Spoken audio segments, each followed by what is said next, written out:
Did you know the Israelites broke God's commandments before Moses even came down the mountain with them? Picture this.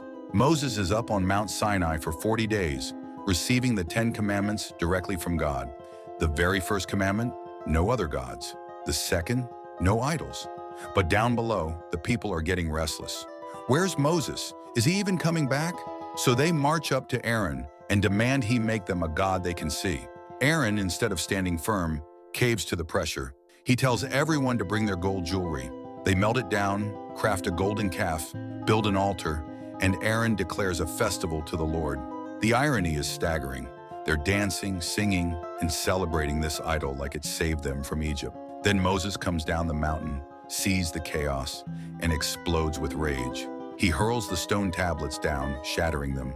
He grinds their precious golden calf into powder, mixes it with water, and forces them to drink their own idol. 3,000 people died that day for their rebellion. Did you know the most powerful king in history once lived like a wild animal for 7 years? King Nebuchadnezzar ruled the mighty Babylonian Empire. He built the famous Hanging Gardens and conquered nations. His pride knew no limits. One night he had a terrifying dream about a great tree being cut down. The prophet Daniel warned him it meant 7 years of madness would come as punishment for his pride. But Nebuchadnezzar didn't listen.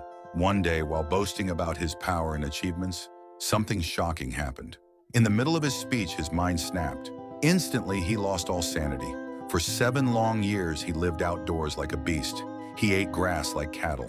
His nails grew long like bird claws. His hair became wild like eagle feathers. The once mighty king was completely unrecognizable. Then suddenly, his sanity returned. He looked up to heaven and praised God. His throne was restored, but now he was humble. The most powerful ruler on earth learned that God's authority is greater than any earthly power. Did you know there's a Bible story where heavy iron actually floated on water like a cork? In ancient times, the prophet Elisha ran a school for young prophets. But they had a big problem. Their meeting place was way too small. These students were poor, so they decided to cut their own wood by the Jordan River to build a bigger room. One student had to borrow a precious iron axe head. Back then, iron was extremely expensive, like borrowing someone's car today. Everything was going great until disaster struck. Chop! The heavy iron axe head flew right off the wooden handle and splash, disappeared into the muddy river water. The student panicked. "Oh no, Master Elisha, I borrowed this axe. How can I ever pay back something so valuable?" Elisha stayed calm. "Show me exactly where it fell." Then something incredible happened. Elisha cut a simple wooden stick and threw it into that exact spot. Suddenly, the heavy iron axe head floated right to the surface. The student easily grabbed it. God cares about our everyday problems, even the small ones that seem impossible to fix. Did you know a woman once saved her entire family by hanging a simple red cord from her window? Her name was Rahab, and she lived in the mighty city of Jericho. One day, 2 Israelite spies came to her house, hiding from the king's soldiers who wanted to capture them. Rahab faced a life or death choice. She could turn in the spies and stay loyal to her city, or she could help them escape and risk everything. She chose to hide them on her roof under piles of flax.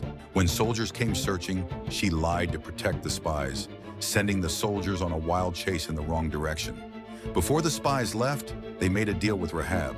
"Hang a scarlet cord from your window," they said. "When our army attacks, everyone in your house will be saved." Rahab trusted their promise. She tied that red cord to her window and waited. When the walls of Jericho came crashing down, every person in the city died. But Rahab's house stood untouched. The scarlet cord marked her home, and her entire family lived because of her brave act of faith. Did you know a man once challenged God's chosen leader, and the earth literally swallowed him alive? In the wilderness of ancient Israel, a Levite named Korah grew jealous of Moses' authority. He gathered 250 prominent leaders and confronted Moses directly. "You've taken too much power for yourself," they declared. "We're all holy people." Moses didn't argue back. Instead, he issued a bold challenge. "Tomorrow, bring incense before the Lord. Let God decide who's truly chosen." Word spread quickly through the camp. Thousands gathered to witness this supernatural showdown. The next morning, all 250 rebels stood with their bronze censers, offering incense.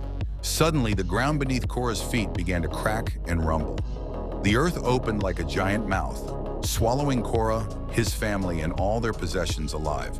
Then it snapped shut, as if nothing had happened. Fire from heaven consumed the 250 rebels instantly. Their bronze censers were hammered into altar covering, a permanent reminder that challenging God's authority comes with deadly consequences.